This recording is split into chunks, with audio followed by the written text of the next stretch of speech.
topics and opinions expressed in the following show are solely those of the hosts and their guests and not those of W4CY Radio, its employees, or affiliates.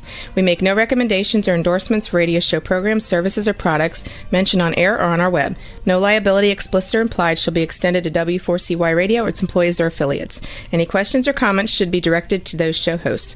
Thank you for choosing W4CY Radio.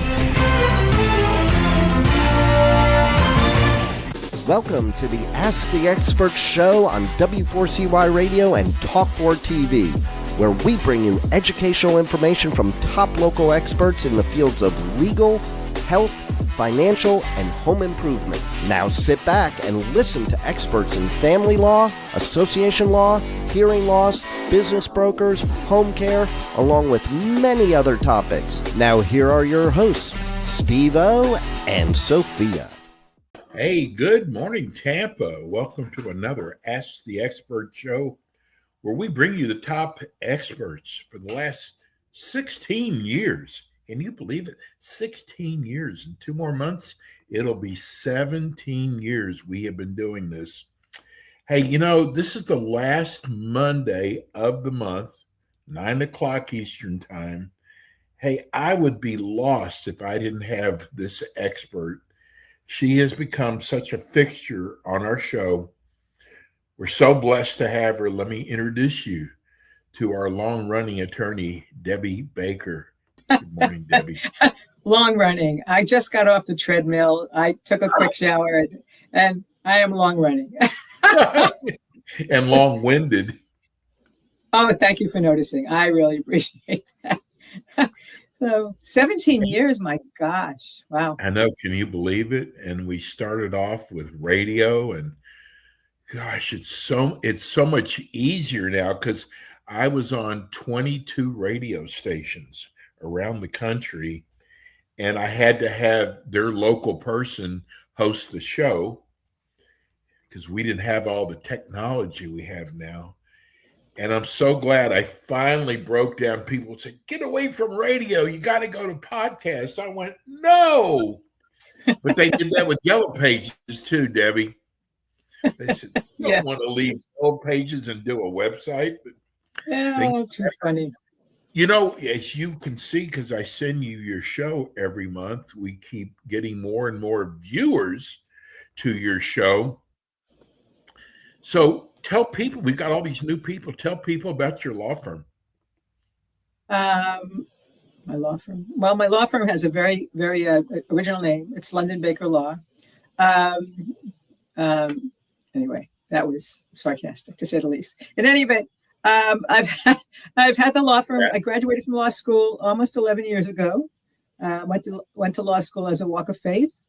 I'm continually reminded that it was good. It's a really great walk. I get to be of service to people who sometimes are in dire need of a legal conversation, not necessary help, but a conversation. Sometimes dire need of help, and also sometimes just smart enough to do it ahead. So I do estate planning, wills and trusts. I do probate, and I do elder law. Help people protect their assets from the government, from creditors. Just to get on government benefits if need be. And at least twice a week, well, maybe not, at least once a week, people will tell me that I'm a godsend, and that's a gift beyond measure. And, yes. And when I get the job done, there's nothing like it. For any of us who are working in fields where we get to be of service, it doesn't matter. It doesn't matter what the service is. There's nothing like knowing you've done the best, and also having people acknowledge that you've really, done them a solid. You've really done them something that they wouldn't have been able to do on their own. So, so that's my practice. I think I've shared this with you. I always, when I do my prayers in the morning, I said, let me just touch one person. And it's amazing where the Lord has led you. You were a life coach before this. I was. And somebody said ABC, always be coaching. It's almost impossible to stop. It's almost impossible to not give unpaid consulting or unsolicited advice. But I was a life coach also always motivated by the idea that if I could make anybody's life just a little bit easier after a conversation, then that was just a joy. Somebody could walk away from a lunch or a seminar with an insight or an epiphany or just taking a deep breath. I couldn't have been happier. I had more than one person tell me over the years that I had to be psychic, or as I pronounce it, physic, because I was living in their living room and they were talking about something which I had no idea. So I have really, really good intuition. I have a great level of compassion. I am far from perfect about that. I really do everything I can to stand in the other person's shoes and see what it is that they need. Not what I think they need, but what they need, and then go from there. Debbie, I think what's so special about estate planning and what you do is you really can touch people's lives, and you can make such a huge difference. I mean, I read about people. Look at what's his name, Gene Hackman. That I guess you've seen where there's so much fighting going on. Mm-hmm. Here's a guy who should have had every, T's crossed, I's dotted. And it turns out he didn't with all of his money. And now the kids are all fighting over it. And this could have all been taken care of, right? It could have all been taken care of. The thing that's most interesting, not most, but is interesting to me, Steve, on a much smaller level, is than somebody with the wealth of Jim Hackman, is people don't know enough to get things done. We've talked before, people think their families will take care of everything once they pass, which they will. It won't be easy. It won't be fun. It delays the grieving process.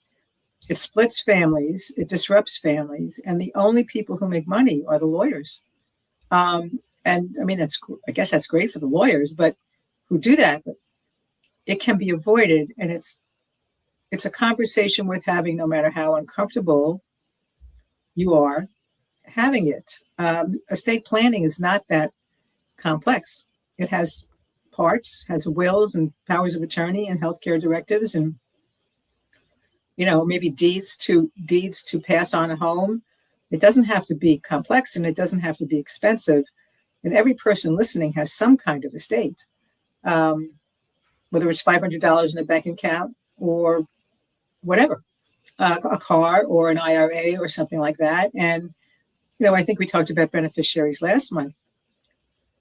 Florida has billions of dollars in unclaimed property because Gene Hackman's estate might have been in great order, except for some things that he got toward the end of his life, and he forgot to beneficiary designate it, or he forgot to put it in a trust, or somebody didn't tell him to. And then those things become available for all sorts of arguments and splitting amongst heirs. And with not good lawyering, but with having a relationship with an attorney who you call when something changes in your life, or who calls you every once in a while, every year or two, to see what's new, you run the risk of leaving your family in a position they didn't have to be left. So it's hard to emphasize it enough. And years ago, I did something, I think it was in church, where I thought that people should intercede, intervene, and interfere in other people's lives, like really get to know their parents' situations. And I've been reminded of it recently with a couple of situations where if you don't get in there and ask, you don't get past the cultural discomfort of asking your parents if they have enough money to live till the end of their days or whatever, you run the risk of inheriting a mess that could have been avoided if you just had the conversation. Not easy conversations.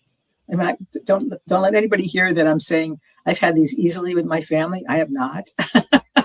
I have not. They're difficult conversations. They're vulnerable conversations. They're intimate conversations. It's like for me, it's like learning your parents had sex more than the number of times there were children in the family. Like, so I don't think my parents ever had sex, Debbie. Well, then you're immaculate for the second time in history. Okay. So, it's that kind of thing. You know, you hear things maybe you don't want to hear. You never wanted to hear, or you just don't want to believe, or whatever. And the conversations they're essential. They're really, really essential. There's something else I want to add. After doing so many shows with you, Mm-hmm. and even our great producer Rebel will attest to this, you're so easy to talk to.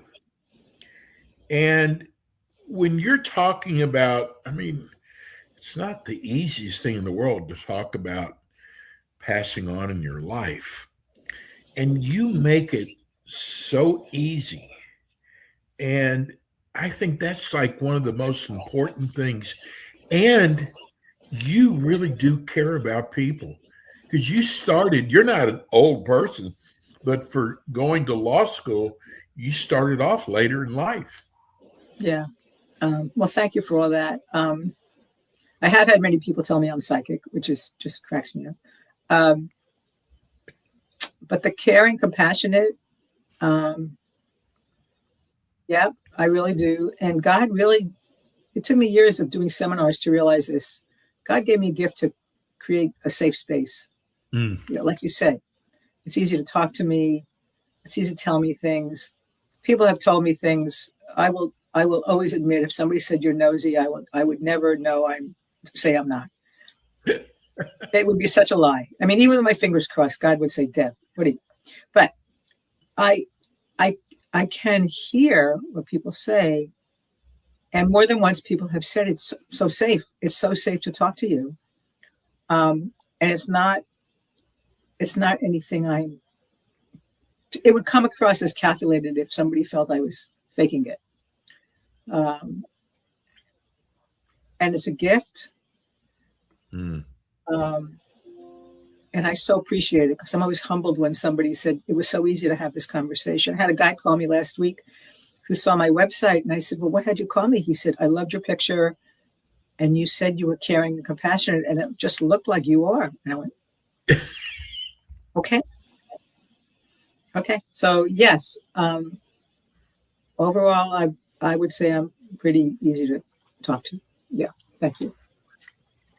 It's funny. I always think about you. I'm saying, there's somebody out there who's going, I wish I would have done this. Yeah. And they never do.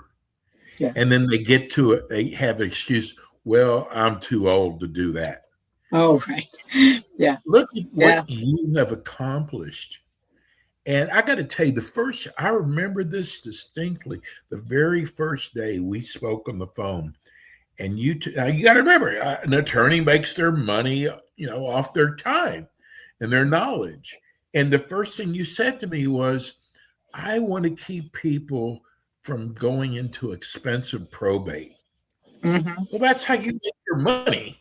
And here you're saying, I want to keep people from going into probate. Yeah. Well, there's definitely more money in probate than there is in, doing the estate planning. But, I've said more than once here that my goal would be that if a client of mine, when somebody dies, maybe they call me just for some reassurance that all is well and they don't have to do anything. They just need to be grieving. I mean, all they need to do is be grieving. This guy who called me last week, he called me from his brother's hospital room right after they removed all his life support. So I said, just all you have to do now is grieve. It sounds like you've got things in order, but you need to grieve. You can call me back, in a couple of months when you've gotten past the most horrific parts of this. But the goal would be that there's nothing to do immediately, and maybe nothing to do for 60 to 90 days other than just embrace the fact that this person you loved, whether it was a parent or a sibling, worst as a child, that all you have to do is just take care of yourself. The legal stuff will all take care of itself eventually. There's no hurry for any of it. But I've told people recently that if an estate plan is done right, your will is just a catch-all for something you forgot to title or beneficiary designate, or you've got a malpractice lawsuit, or you've got a class action suit, or a personal injury suit. So you've got some kind of vehicle to collect a settlement. But even then, none of that has to be done right away. Just go take care of things. Just go take care of things. Debbie, I got something else. I always am reminded with your show that some people will procrastinate. Probably a lot of people procrastinate when it comes to estate planning. And even people who are younger. But I got to tell you, because I really dip into the news every day.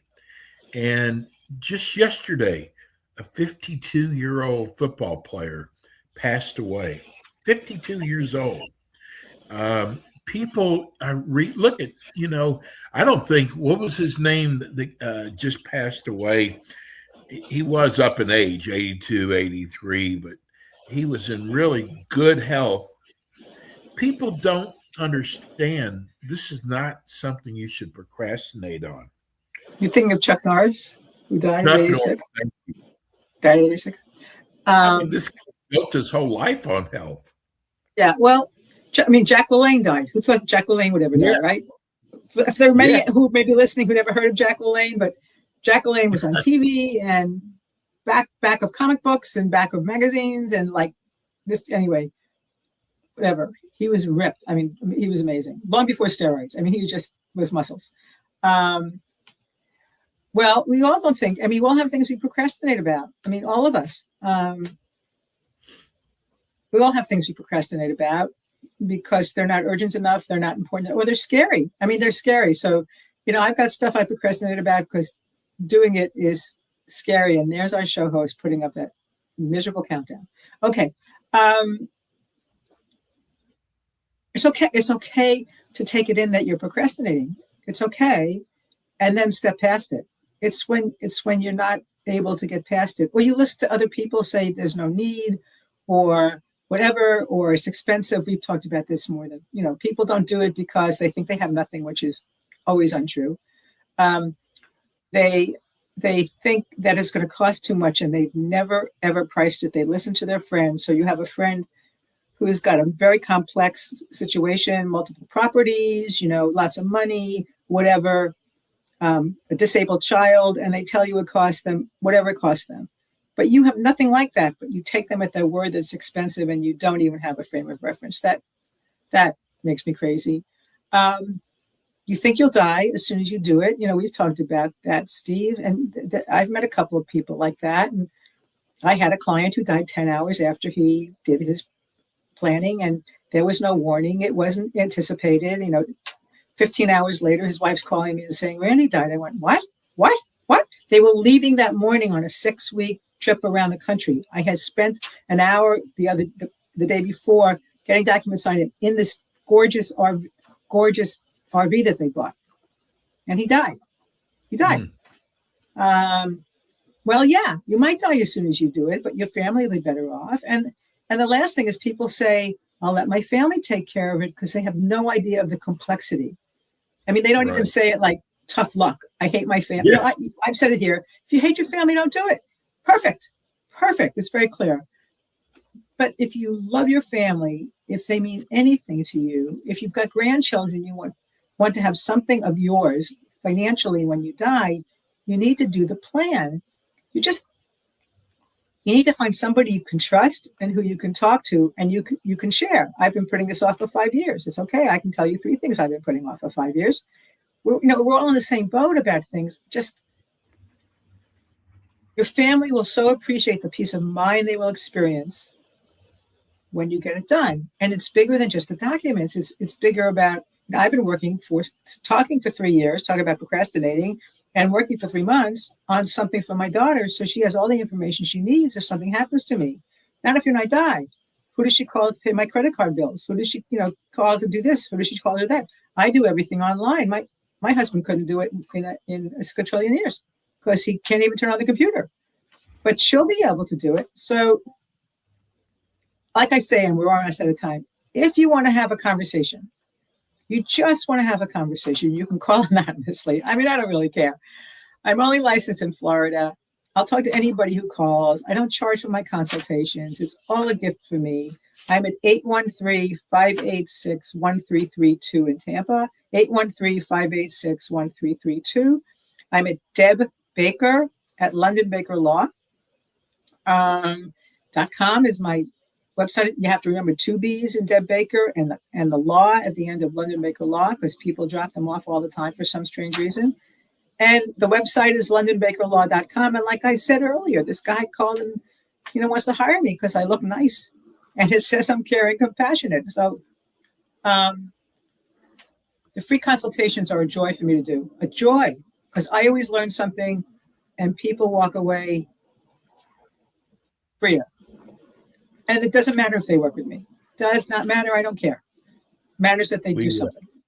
We repeat Debbie's show throughout the month.